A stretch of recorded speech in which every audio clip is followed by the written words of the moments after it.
All right, what's up, everybody? Little finished product right here.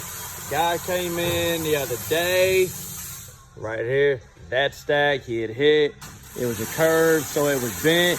He wanted us to straighten it out. Also, he had exhaust leaks. Bam! 1, 2. And the underside of the hanger for his elbow was not correct. So he brought it in, wanted us to straighten it out for him. So here is the finished product of it. So we replaced all his clamps, because if you fucking work with stainless, you know stainless is not great. It is not good when you tighten and try to take it off. It is all bad. So, installed new clamps, new bolts. Got the new bushings in there. Made some spacers for it, so that way the rubber does not squish all the way down, and it makes it a little bit more secure. Oh, we pretty much did it just like we was putting a new exhaust system on anyway. We took it all off except for the 90. That was already okay. We just had to loosen some clamps and straighten it out so everything would be square. So we kept that on, built it up, made sure it was square. Oh, underneath, you could tell these are actually the factory Peterbilt support hangers here. So I didn't feel like reinventing the whole wheel, so I reinvented part of the wheel.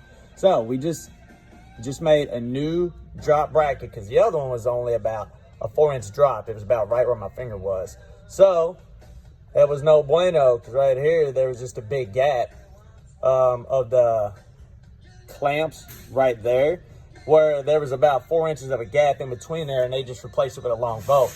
They did it quick, I get it, because I mean, you know, this happens. Not all the parts come with the system, and it's just kind of makeshift. You got to do what you got to do in a pinch.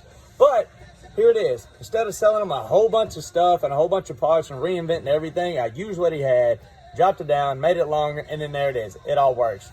Then we set levels everywhere to make sure we was good across the wire pipes before tightening it all up. Brought up to here, set the spool on, clamp, snugged it so it wouldn't move. We lopped the tops of this off on the curve and just made them a flat top. Set them on, same with the clamp, squared it up before we tightened it down. Rock and roll ain't noise pollution, and there it is. That's what it looks like. This is just some everyday stuff that we kind of go through. You wanted headlights because you thought they was bad. What we ended up doing, I got Temple found broke wires for the headlights, so we saved ourselves breaking off every one of these bolts for the headlight mounts, which what happens if you have an old truck. So we got it work for them. Fix the wiring in it, and it's all good.